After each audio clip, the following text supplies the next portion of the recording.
You're listening to The Ranch Sit-Down with your host, Shayne Hollinger. We are joined by David Adam Byrnes. If you looked up the term country in the dictionary, it shows you how old I am saying dictionary. You'd probably see this guy's picture. How are you, buddy? I'm good, man. Good to finally be in here with you, brother. Absolutely. There's one thing I've learned about guys with three names. You're either real good at songwriting or good at serial killing. So we know how good you are at one of them. How are you at songwriting? I will definitely say I'm better at one than two. So, David, what gave you your love for country music?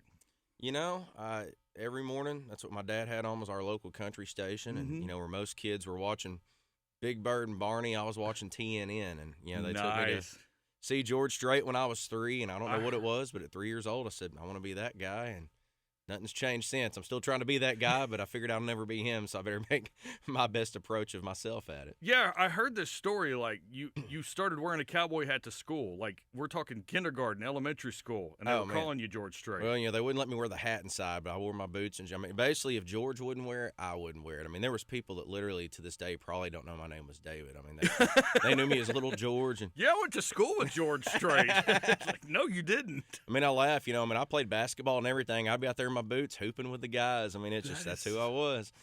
So that was it. Your family, were there anybody involved in music before you? Not really. I mean, my dad had a guitar, and because of me, we started going to nursing homes. This little group through his work called the Pioneers. It was kind of a charity thing, and that kind of started it. I mean, music lovers, always had music on, but no, I don't know where this came from. I'm the only one that took it this far. So. That's so weird. So what does the family say when you finally make that announcement? Like, I'm going to do music. I'm going to be a musician full time. That was pretty much always the plan. I mean, it's like I said, you go back as a kid. I mean, it's funny. We went back and played in Northwest Arkansas a couple of weeks ago and did a rodeo, and one of my coaches came up there, and he was telling a guy, he goes, most guys that play for us are going to be NBA stars and rappers and this and that. He goes, as far as I remember, David said he's going to be a country artist, and he did it. So that's awesome. It's just always, there's never been a day that it wasn't music, and so. Now, the way they got the news of me moving to Nashville when I was 19 was a little bit of a shock. I could have probably planned that one a little better, but, I mean, it's anybody that's ever known me knew this is all I've ever wanted to do. This is a conversation I like to have with a lot of artists because, there's this big anti-Nashville feel, and it's starting to finally fade away, thankfully. Yeah. As an artist who is involved in the Texas music scene, has done a lot of work in Nashville, like a lot of our artists do. A lot of people don't realize that most of the artists that you love on the radio went to Nashville to record their albums. Absolutely. Their management team is out of Nashville. That's where they have publishing deals. Yeah. Tell us how important it is for an artist to still embrace that Nashville. Well, I mean, that's where, if you're going to be a professional at it, that's where every bit of the business is ran. Amen. You have to. For me, to go and learn the actual art and craft of songwriting, I mean, it's not just writing down what you feel. There's a true craft to it. And so to learn the business, I almost did it backwards. I feel like I went there and spent 11 years getting my college education, and then I came to Texas where I could apply it and actually have success. But, I mean, anybody that shuns Nashville and says stay away from it hasn't been there to be a part of it. I think everybody should dip their toes in it and at least be in the scene. It's because I remember back early on there was this big war of Texas and Nashville. Yeah. And the funny part was I think it was more Texas against Nashville. Yeah, right. Nashville never cared. Whatever. I still remember seeing a T-shirt that said, Nashville sucks. And I was like, why are they so mad? What did they do? That's a pretty town. I ain't gonna lie. But it's for me. I just finally figured out it's as much as you want it to be. And for me, I've always wanted to do traditional country. And they've got a formula. It works for them, and it doesn't work for everybody. Right. I came to town just like I am now, this cowboy hat on, these Wranglers, doing the kind of country I'm doing now, and I was pushed as far away from that as I could possibly be, and I I left, came here, and decided, well, I don't have anybody telling me what I can and can't do, so I'm going to get back to me. And isn't that nice? Ironically, it works, and I guess it's a good time because now country's cool in Nashville again after I left. So right, and so like you find a lot of success in Texas, and you're going to have all those folks that are running those companies in Nashville giving you calls like, "Hey, buddy, how'd you like to come back? Absolutely. Help us out a little bit. Get on our roster." I've learned something about Nashville. If they see you making money, they want a piece of it. Oh yeah, So. Well, that happens in Texas too. Let's don't lie. That happens everywhere. I love though that the music side. I mean, take all the business and all that. Oh yeah, I love that the music side is starting to intertwine with each other because it should, man. There's so many great writers and artists there, and there's so many great writers and artists here, and we should all be working together to make the best music we possibly can. That's a great thing for this scene, honestly, because Absolutely. every artist, and as a fan, obviously, as a fan, I want my favorite artists to stay small. And I hate to say that, but that's what they want, because they want to drink a beer with you afterwards. They want to go hang out and say, hey, you want to come over? I'm barbecuing tomorrow morning. Yeah, heck, we're staying in a hotel. We'll come over. We deserve a free meal. Yeah. But, like, this is a chance for you guys and gals to get on a national scene. And all it really does is make country music better overall. Well, it does. The more Texas artists that are playing across the nation, the better it is for everybody. Well, even more. I've learned in this 5 years being here how proud Texas is of itself. And we so are. What more way to be proud than to let everybody know this great music that's here and get it out there and heard? And, even me, like, if anything, it's made me understand why things didn't work the way I wanted them to in Nashville. And it's because even when I was there, what I was calling traditional country, some people didn't consider the same level or page. I didn't fit in. Well, all my heroes were from Texas. The 90s scene, which everybody loves, let's be honest, that was Texas country on a mainstream scale. That really exactly was. What it was. Absolutely it was. It made sense when I realized that, George Strait, Tracy Lawrence is from Arkansas, but he's dang near the state line. But Tracy Byrd, Chestnut, Randy Travis, Jones, McBride and the Ride, and all these old great bands. It's all Texas. And so it finally clicked, and I understood now. And, God's got a good sense of humor with the detour he sent me on. But, hey, man, it's all you working learn when it lessons needed to. everywhere you go, and that's what makes you a successful artist, and then makes your songwriting just get better and better because you start instilling those life experiences that you've had. And we've seen that from your songwriting. Like, seems like every time you release a song, it's better than the last. Like, this guy can't get any better. Well, I was wrong. It's like that way every time. And you continue to have success. You're like number one every freaking song you release. Can I write one for you and you release it for me? Let's do it, man. Let's team up. I have been fortunate. Every song we have released has been a number one. That's awesome because, I ain't gonna lie. When I got that first number one, I was bawling in tears. Oh, I bet. You spend 11 years being told no, and what you do won't work. It's never going to happen. And I remember a big booking agent at one of the big agencies telling me, you should move to Texas. I just don't think Nashville's ever going to happen for you. And you're like, what? What a kick in the gut. But it was the best advice ever. Yeah. It was the absolute best advice ever. In fact, I hope I see him. We're playing Nashville on Friday night, so I want to shake his hand, hug him. I might even buy him a beer and go, you pissed me off that day, but thank you. I needed it. Sometimes that's all you got to do to one of you guys. Just piss you off a little bit. Yeah, and you just go out to prove them wrong. Well, as I say every night when I play Beer Bucket List, I figured out that I'm a stubborn SOB, and all you got to do is tell me I can't do something, and that's going to fuel me to go show you wrong. So you started, like, doing this thing really, really young, like 5-6 years old. Yeah, even before that, I was. You'd take me to a party or something with my family or get-togethers, and I'd be on the fireplace singing. I always laugh. That viral video of that kid out there, with the George Strait. Yeah, the Yodel kid or whatever they call him. Yeah, I was laughing because that was me on my front porch with my fake microphone, my guitar I didn't know how to play at 4 and 5 years old. Yeah. Doing that same thing. So when I saw that go viral, I was like, that's awesome, because that was literally me at that age. But yeah, we started doing talent shows. I got in high school, put my first band together. My joke is I would throw off my pads on Friday night and we'd haul it to wherever I was going to play that night. And so it's the way it is, and it's always been. So you go through high school. As a matter of fact, I guess it's the night before you graduate. No, it's the night of. Night of graduation. So most kids graduate high school and they just go out and party. Yeah. Let's be honest. They go out and party. You partied better than probably anybody ever has in the history of high school graduation. I did, man. Thankfully, Byrnes is in the B's, and that's the beginning of the alphabet, because I wouldn't have even made it to the show on time. But they're in Arkansas. The Arkansas River divides Little Rock and North Little Rock. And so I was on the North Little Rock side at what was at the time called Alltel Arena doing my high school graduation. And I got the invite to open up for Hank Jr. at this big thing they used to do every Memorial Day weekend called Riverfest. It's like, heck yeah. And then I look at the times, and I'm like, it's right in the middle of my high school graduation. So I got my name called, went across, did the whole diploma thing. I threw up a peace sign, and I had about 4 teachers that knew what was up to help me get out of there. Oh, that's awesome. My dad is Mr. Do everything by the book. That's the only time in my life I've ever seen him speed, was trying to haul it across that bridge to get me there. And I pretty much, from what I remember of it, I jumped off, grabbed my guitar, and stepped on stage and opened up for Hank, man. That is nuts.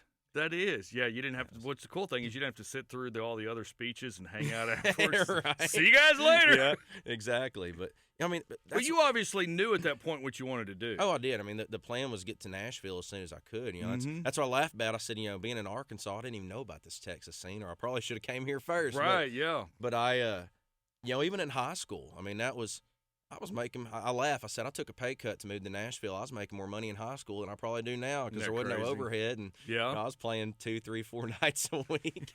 I didn't have time to go to parties and all that. I was playing clubs. It was funny. You have your little, especially at that time, you know, it was just the little dive bars around your hometown. But we'd have this place packed with 16, 17, 18-year-olds. And now I look back at it, and I'm like, why did these bar owners let us do that? Right. They couldn't even sell alcohol. It wasn't like they made money. They were making no money at all, yeah. They'd be packed to the nine with all my high school friends. It was probably just so his buddies could hear some country music. Exactly. That's really all it was.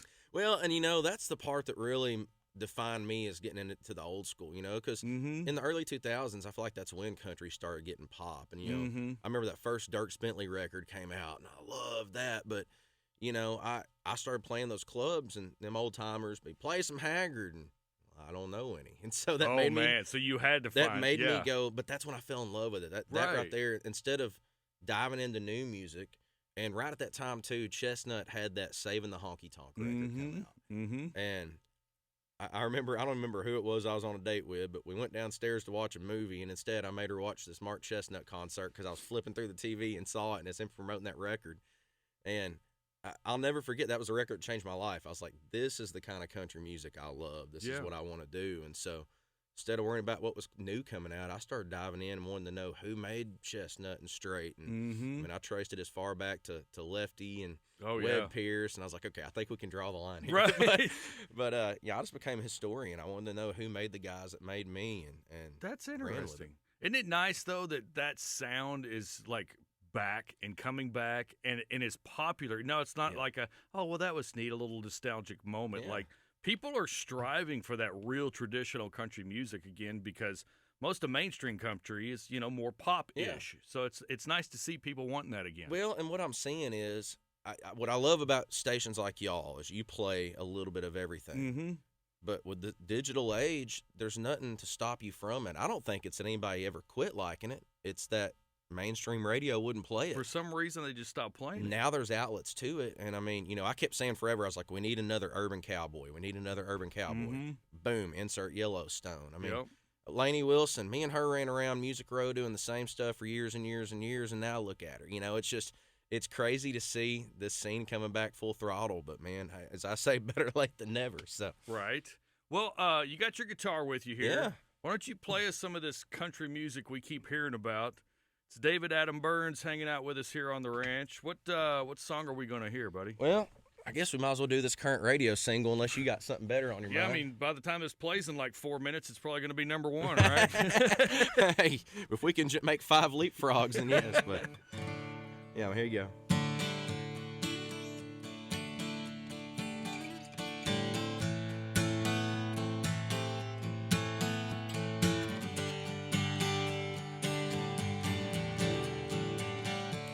Call me up at 2 a.m. I know that buzz is kicking in. I'm thinking, here we go again. Is it the whiskey or the wine that's got me somewhere on your mind? How it happens every time.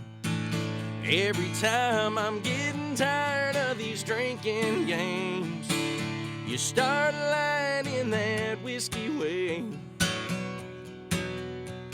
saying you're lonely, saying you want me, saying what I might say. We both know that this is all pretend.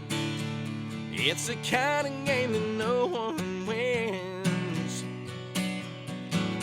Just ain't fair, and I don't wanna play.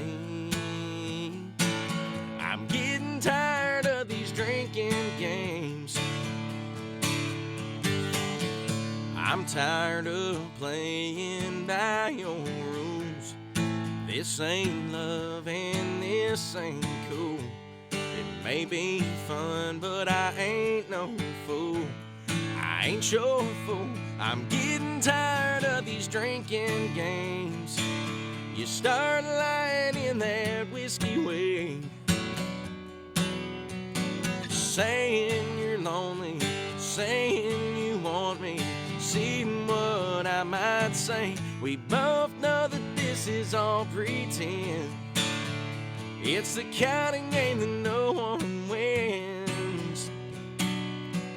It just ain't fair, and I don't wanna play. I'm getting tired of these drinking games.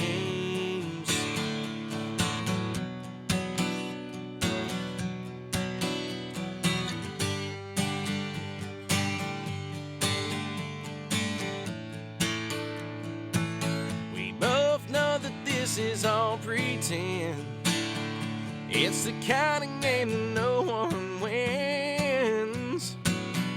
Girl, it just ain't fair, and I don't wanna play.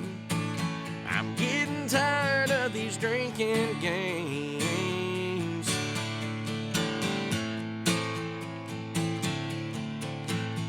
Of these drinking games.